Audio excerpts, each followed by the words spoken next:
Hello everyone, today we will talk about how to fix or how to solve the problem of network on the application of CapCut. We go to settings.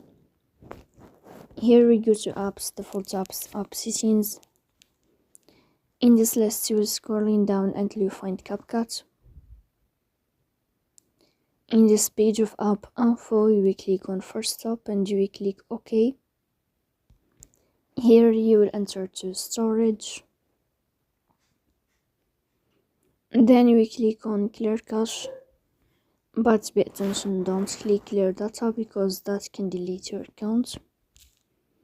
In the end you can turn off your phone and you can wait a moment to restart your phone again to fix that problem.